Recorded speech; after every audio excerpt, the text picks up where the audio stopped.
Hi students, class 12th का chapter 2 start कर रहे हैं जिसका नाम है सॉल्यूशन।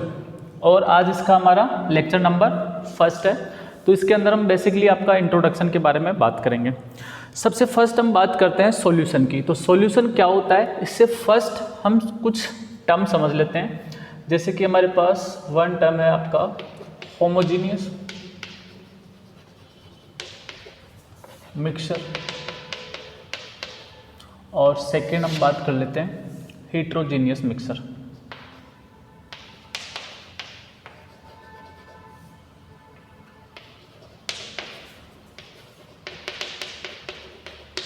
ठीक है, एक तो आपका हेट्रोजीनियस मिक्सचर क्या होता है और एक आपका होमोजीनियस मिक्सचर क्या होता है। उसके बाद आपको सॉल्यूशन के बारे में बताएंगे। ठीक है, तो सबसे फर्स्ट हम बात करते हैं होमोजीनियस मिक्सचर क्या होता है। तो ऐसा मिक्सर जिसको हम फिजिकली सेपरेट नहीं कर सकते। और हेट्रोजीनियस क्या होता है, ऐसा मिक्सर जिसको हम फिजिकली सेपरेट कर सकते हैं। फिजिकली का मतलब क्या है, जैसे मान लो मैंने एग्जांपल लिया आपका शुगर प्लस वाटर, ये हो गया हमारा होमोजीनियस मिक्सर। कैसे, मान लो आपने शुगर को डिसॉल्व किया वाटर के अंदर, कुछ टाइम के बाद वो अच्छे से डिसॉल्व हो गया, तो क्या आप उसको फिजिकली बिना केमिकली आप उसमें से शुगर को अलग कर सकते हो क्या? मतलब फिजिकली हम इसको सेपरेट नहीं कर सकते हैं। तो ऐसे मिक्सर को हम बोलते हैं होमोजीनियस मिक्सर। और हेट्रोजीनियस का एग्जांपल जैसे कि मान लो हमारे पास जूस है, उसके अंदर हमने मान लो आलमंड मिलाया। ठीक है, मिलाते हैं ना, जैसे पपाया शेक हो गया, उसके अंदर जूस के अंदर आलमंड वगैरह मिला हुआ होता है। तो अगर इस मिक्सर की अगर हम बात करें तो हम इसको फिजिकली क्या कर सकते हैं, सेपरेट कर सकते हैं। जैसे हम छलनी से छान कर आपका आलमंड को अलग कर सकते हैं, जूस को अलग कर सकते हैं। तो फिजिकली हम इसको क्या कर सकते हैं, सेपरेट कर सकते हैं। तो ये हमारे हो गए हेट्रोजेनियस मिक्सर्स। क्लियर है सबको? तो ये हमारे पास एग्जाम्पल्स हो गए इनके। और ये हीट्रो और होमोजीनियस क्या होते हैं ये आपको क्लियर हो गया होगा। तो यहाँ पे हम डेफिनेशन अगर इसकी राइट करें तो क्या हो जाएगा, a mixer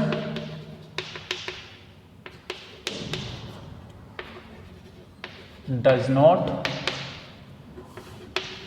separate by physically. ठीक है, और इसका एग्जाम्पल आप दे सकते हो, खूब सारे दे सकते हो एग्जाम्पल, शुगर प्लस वाटर, या आप दे सकते हो सॉल्ट प्लस वाटर। इस तरीके के एग्जाम्पल तो क्या हो जाएंगे, होमोजीनियस मिक्सर के एग्जाम्पल हो जाएंगे। हेट्रोजीनियस में क्या हो जाएगा, a mixer separate by physically.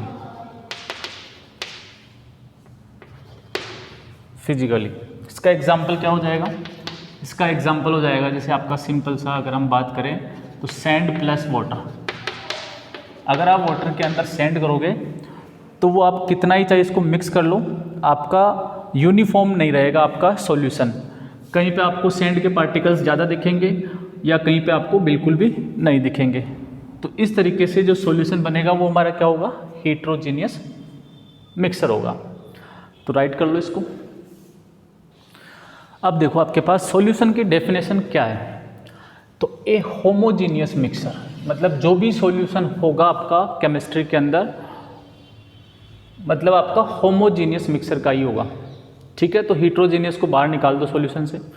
तो जो भी होमोजीनियस मिक्सर है और उसके अंदर 2 और मोर देन 2 सब्सटेंसेस आपका मिक्सड हो रखे हैं, जैसे अभी हमने देखा था शुगर प्लस वाटर, तो ये आपका एक सॉल्यूशन है। और इसके अंदर कितने सब्सटेंस है, 2 है, एक शुगर है और एक वाटर है। ऐसा भी हो सकता है हम मोर देन भी कर सकते हैं, जैसे इसमें कलर भी ऐड कर दिया कोई या कुछ भी ऐड कर दिया हो, तो यहाँ पे 2 और मोर देन क्या हो गए, आपके सब्सटेंसेस हो गए। तो ऐसा होमोजीनियस मिक्सर जिसके अंदर या तो 2 हो या 2 से ज़्यादा सब्सटेंस हो, और उनको आपस में मिक्स कर दिया अच्छे से, तो उस सॉल्यूशन को हम क्या बोलते हैं, सॉल्यूशन बोलते हैं। ठीक है, तो ये हमारे पास सॉल्यूशन हो गया। अब केमिस्ट्री के अंदर या फिर आपकी बात करें आपकी क्लास के अंदर, जब भी कोई क्वेश्चन आएगा तो वहाँ पे आपको 2 ही रखना है, मोर देन 2 नहीं रखना है। तो इस बेसिस पे अगर हम सॉल्यूशन को कैटेगराइज करें तो हमारे पास सॉल्यूशन के अंदर 2 सब्सटेंस हो गए, एक हो गया जिसकी क्वांटिटी कम है और एक हो गया जिसकी क्वांटिटी ज़्यादा है। तो केमिस्ट्री में उसको बोलते हैं हम सॉल्यूट प्लस सॉल्वेंट। मतलब सॉल्यूशन के अंदर आपके पास 2 सब्सटेंसेस होंगे, एक का नाम होगा सॉल्यूट और एक का नाम होगा सॉल्वेंट। अब हम 1 बाय 1 बात कर लेते हैं। सॉल्यूट क्या होता है? तो सॉल्यूट आपका केमिस्ट्री के अंदर वो होगा जो क्वांटिटी के अंदर क्या होगा, कम होगा। यानी कि हम इसके बारे में लिख सकते हैं लेजर इन क्वांटिटी। और सॉल्वेंट के लिए क्या हो जाएगा, लार्जर इन क्वांटिटी।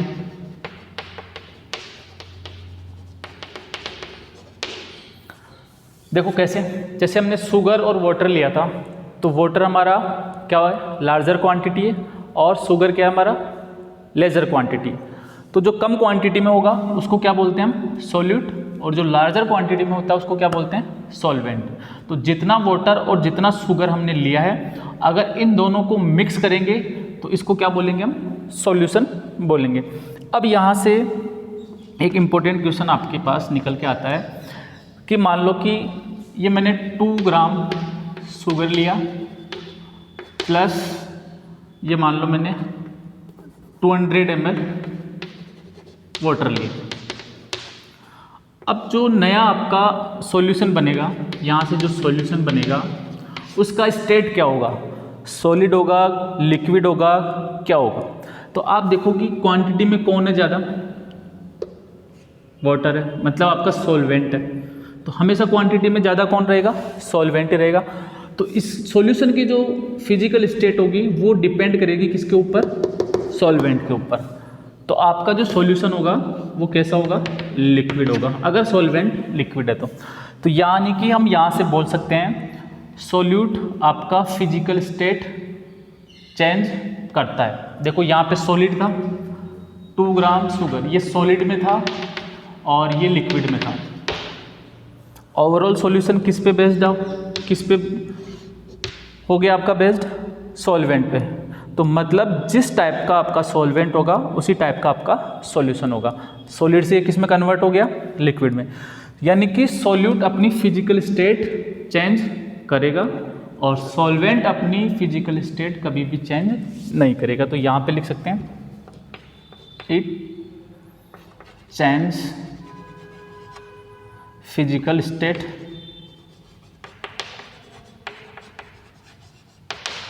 और यहाँ पे इसमें क्या आ जाएगा, it's does not change, it's does not change physical state. ठीक है, दूसरा तरीका याद करने का बता देता हूँ। यहाँ पे देखो अल्फ़ाबेटिकली यहाँ पे कम अल्फ़ाबेट है, यहाँ पे ज़्यादा अल्फ़ाबेट है। यानी कि स्पेलिंग के पॉइंट ऑफ व्यू से देखें तो यहाँ पे नंबर ऑफ अल्फ़ाबेट्स इसमें कम है, नंबर ऑफ अल्फ़ाबेट्स इसमें ज़्यादा है। तो जिसमें ज़्यादा होगा वो ज़्यादा क्वांटिटी में होगा, जिसमें कम होगा वो कम क्वांटिटी में होगा। तो हमेशा के लिए अगर आपको मेमोराइज करना है इस चीज़ को तो ये ध्यान रखो कि स्पेलिंग कम क्वांटिटी कम, स्पेलिंग ज़्यादा क्वांटिटी ज़्यादा। और जिसकी क्वांटिटी ज़्यादा होती है वो कभी भी अपनी फिजिकल स्टेट चेंज नहीं करेगा, जिसकी क्वांटिटी कम होगी वो ज़बरदस्ती से करवा लेगा उससे कोई भी फिजिकल स्टेट चेंज। तो इस तरीके से हमारे पास सॉल्यूशन को हम डिफाइन करते हैं। और सॉल्यूशन के अंदर बेसिकली हमें 2 सब्सटेंस लेना है, एक का नाम होगा सॉल्यूट, एक का नाम होगा सॉल्वेंट। सॉल्यूट की ये कैरेक्टर्स होते हैं, सॉल्वेंट के ये कैरेक्टर्स होते हैं। अब इसको आप राइट कर लो। नेक्स्ट बात करते हैं हम टाइप्स ऑफ सॉल्यूशंस की।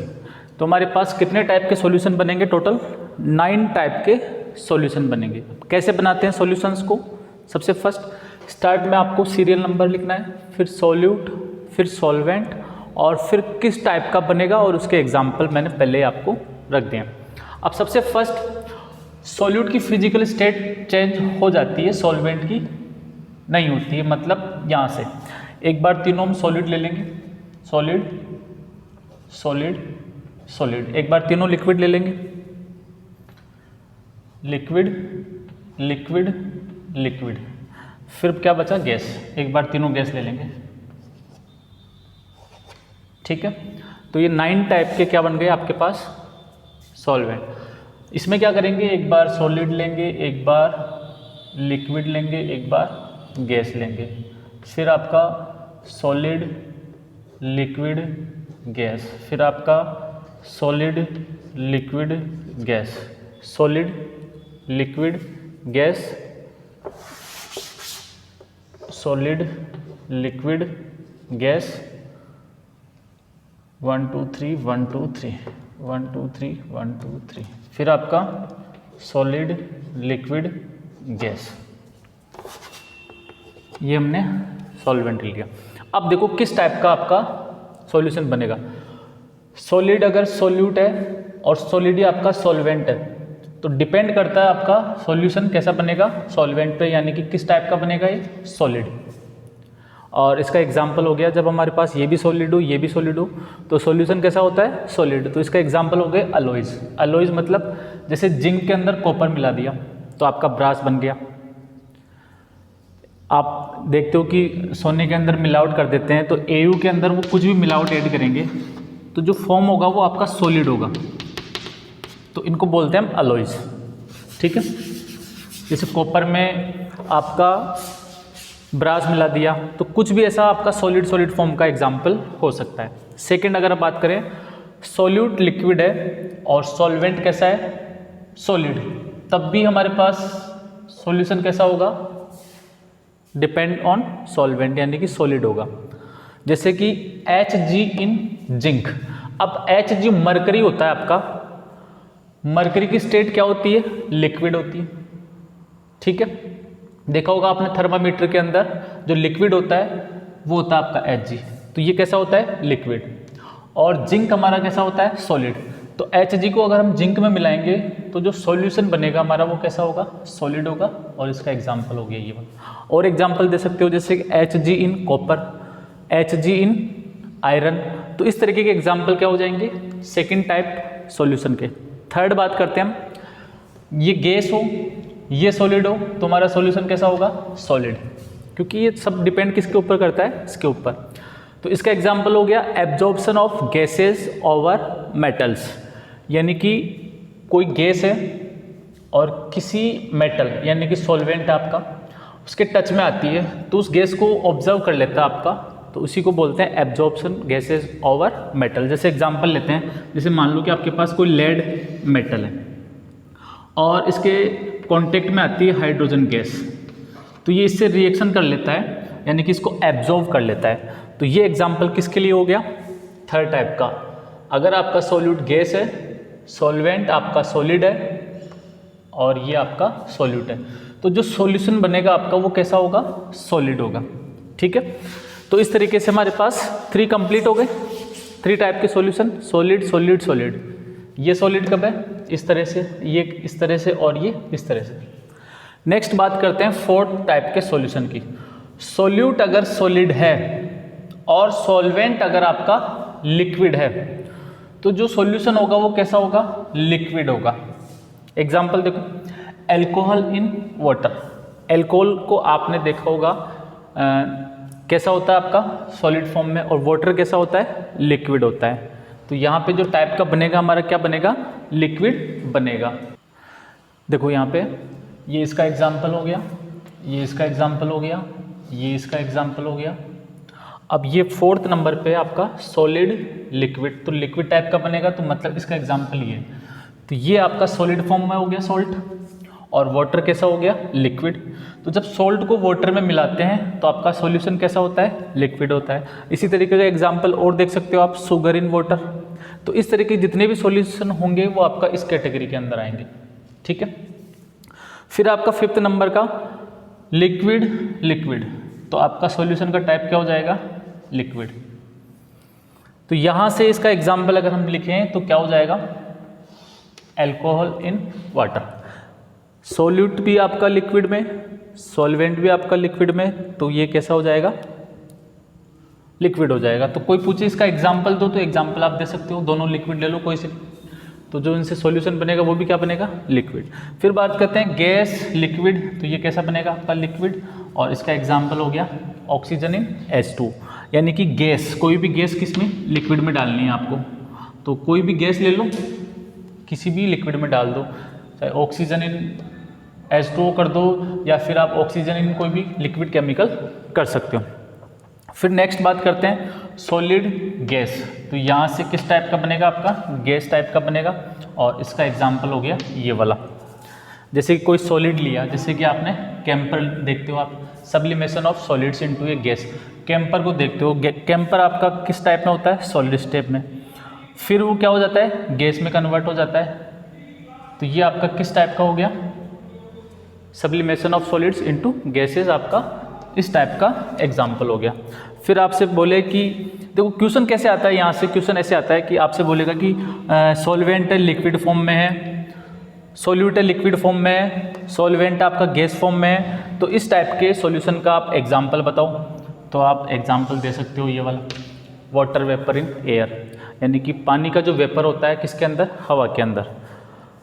आपका वाटर लिक्विड होता है, और जब वेपर फॉर्म में जाता है तो कैसा हो जाता है, गैस के कॉन्टेक्ट में आ जाता है, और आपका जो सॉल्यूशन बनेगा वो किस टाइप का बनेगा, गैस का बनेगा।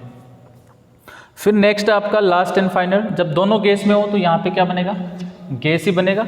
और इसका एग्जांपल आप कोई भी मिक्सचर दे सकते हो आपकी एयर का, जितनी भी एयर्स आपके एनवायरनमेंट के अंदर, वो किसका एग्जांपल है, लास्ट वाले का। जैसे मिक्सचर ऑफ गैसेस, जैसे नाइट्रोजन, ऑक्सीजन, जितनी भी गैसेस है सब। तो इस तरीके से आपके टोटल 9 टाइप के क्या है, सॉल्यूशंस है, और आपसे किसी भी सॉल्यूशन का एग्जाम्पल पूछ सकता है। तो सारे एग्जाम्पल आपको पता होने चाहिए, और बनाना मैंने आपको सिखा दिया है। ये एक बार तीनों सॉलिड लेना है, तीनों लिक्विड लेना है, तीनों गैस लेना है, तो इसी के बेस पे आपका ये सॉल्यूशन बनेगा। और ये एक बार आपको अल्टरनेट लेना है, solid liquid gas, solid liquid gas, solid liquid gas. और एग्जाम्पल आप चाहो तो ये लर्न कर सकते हो, या आपने खुद से दिमाग से सोच के भी यहाँ पे राइट कर सकते हो। राइट कर लो इसको। तो इस तरीके से हमारा चैप्टर का इंट्रोडक्शन आपका क्या होता है, फिनिश होता है। इसके अंदर हमने सॉल्यूशन के बारे में कंप्लीट बात कर ली, सॉल्यूशन किस मिक्सर का बना होता है, सॉल्यूशन कैसे बनाते हैं, और किस किस टाइप के हमारे सॉल्यूशन होते हैं। तो ये इंट्रोडक्शन के बाद अब हम बात करते हैं ओवरऑल पूरे चैप्टर में हमें क्या क्या पढ़ना है। तो स्टार्टिंग आपको यहाँ पे इसके अंदर आपको पढ़ना है, सॉल्यूशन के अंदर क्या क्या पढ़ना है वो देख लेते हैं। सॉल्यूशन के अंदर आपको सबसे फर्स्ट कंसंट्रेशन टर्म्स के बारे में पढ़ना है।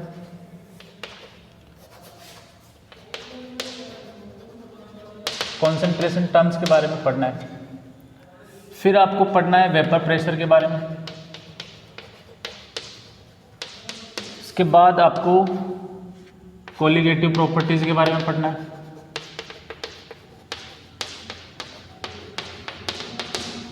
और लास्ट में आपका है क्वांटा फैक्टर, और ये आपका चैप्टर फिनिश। तो इस चैप्टर के अंदर आपके पास 4 टॉपिक्स हैं जिनमें आपका चैप्टर कवर होता है। तो स्टार्ट करते हैं हम कंसंट्रेशन टर्म से। तो कंसंट्रेशन टर्म और वेपर प्रेशर आप 11th क्लास में पढ़ के आ चुके हो। कंसंट्रेशन टर्म्स जैसे कि आपका मोलरिटी हो गया, नॉर्मेलिटी हो गया, मोल फ्रैक्शन हो गया, इस तरह की जो भी कंसंट्रेशन को मेज़र करने की आपके पास क्वांटिटी होती है, कॉन्सेप्ट होते हैं, उन्हीं को बोलते हैं हम कंसंट्रेशन टर्म्स। वेपर प्रेशर आप पढ़ के आ चुके हैं, कोलिगेटिव प्रॉपर्टीज़ हम यहाँ पे पढ़ेंगे, और क्वांटा फैक्टर क्या है ये भी यहाँ पे पढ़ेंगे। तो हम स्टार्ट करते हैं सबसे फर्स्ट कंसंट्रेशन टर्म से। तो कंसंट्रेशन टर्म से हम स्टार्ट। तो कंसंट्रेशन टर्म से अगर हम बात करें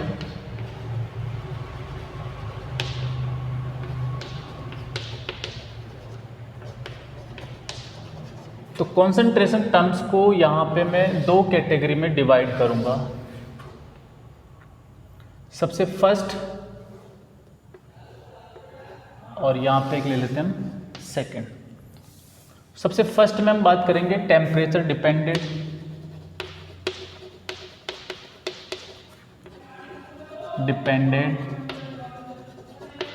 टर्म्स, और सेकंड हमारे पास टेम्परेचर इंडिपेंडेंट।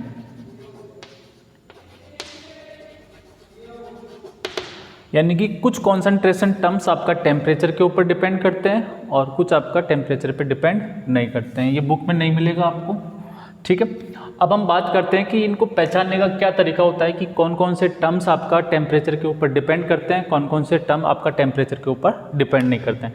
तो सबसे सिंपल सी बात है, जहाँ पे आपको वॉल्यूम दिख जाए, जहाँ पे आपको वॉल्यूम दिख जाए समझ लेना वो किसके ऊपर डिपेंड करेंगे, टेम्परेचर के ऊपर। और जहाँ पे आपको वॉल्यूम नहीं दिखे, मतलब आपको मास दिख जाए, तो वहाँ पे वो किस पे डिपेंड नहीं करेगा, टेम्परेचर के ऊपर। जैसे एग्जांपल के लिए अगर हम बात करें कि आपके पास 1 kg की कोई बॉल है, ठीक है। अब मैं इसको चाहे विंटर्स में देखूं, चाहे इसको समर में देखूं, इसका वेट ना कम होगा ना ज़्यादा होगा। मतलब टेम्परेचर कम हो रहा है, ज़्यादा हो रहा है, तो इस मास पे कोई इफेक्ट नहीं पड़ रहा है। तो जितने भी जिस भी आपका मास से रिलेटेड क्वांटिटी होगी वो टेम्परेचर पे डिपेंड नहीं करती है। जैसे एग्जांपल के लिए अगर हम बात करें तो जैसे कि वेट बाय वेट परसेंटेज निकालना, या ppm के अंदर एक क्वांटिटी होती है वेट बाय वेट, और एक और सबसे इम्पोर्टेंट होती है आपकी मोलेलिटी। ये 3 क्वांटिटीज़ है आपके पास, जिसके अंदर वॉल्यूम का कोई भी क्वांटिटी नहीं है इसके अंदर, सब कुछ कैसा है आपका मास से रिलेटेड है। तो इनके अंदर टेम्परेचर का कोई इफेक्ट नहीं होगा, इसलिए हम इनको रखेंगे टेम्परेचर इंडिपेंडेंट कंसंट्रेशन टर्म्स के अंदर। अब बात करते हैं कि एक और एग्जांपल लेते हैं। जैसे कि मान लो हमने 1 लीटर वाटर लिया, ठीक है। यहाँ पे वॉल्यूम है, लीटर आपका वॉल्यूम से रिलेटेड है। तो 1 लीटर को आप क्या करो, कहीं पे भी बाहर रख दो। अगर आपका मान लो टेम्परेचर बढ़ेगा, गर्मी पड़ेगी, तो आपका क्या होगा, धीरे धीरे वॉल्यूम कम होता जाएगा उसका।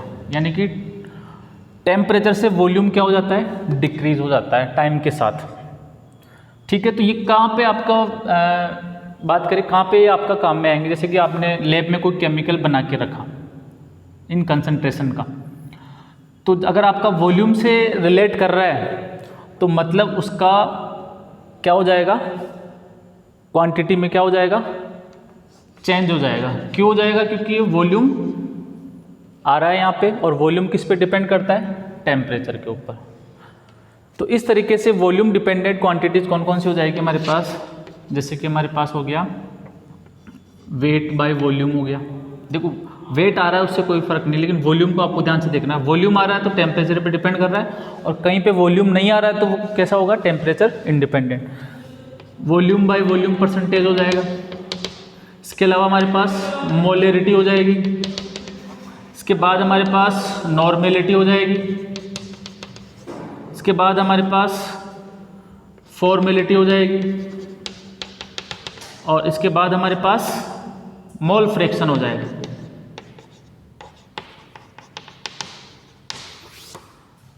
तो इस तरीके से ये सारी क्वांटिटीज़ किस पे डिपेंड करती है, आपका वॉल्यूम पे डिपेंड करती है, इसलिए हम बोलते हैं इनको टेम्परेचर डिपेंडेंट क्वांटिटीज़। और ये हमारी वॉल्यूम पे डिपेंड नहीं करती है, ये हो गई आपके टेम्परेचर इंडिपेंडेंट क्वांटिटीज़। तो ये हमारे पास 2 टाइप के होते हैं। इस तरीके से हमारा ओवरऑल आज का जो टॉपिक है मैं इसको यहीं पे फिनिश करता हूँ। कल से स्टार्ट करेंगे हम हमारा टाइप 1 को, और उसके बाद टाइप 2 को। तो कल आपका कंसंट्रेशन टर्म्स पूरा कंप्लीट फिनिश हो जाएगा। तब तक के लिए बाय।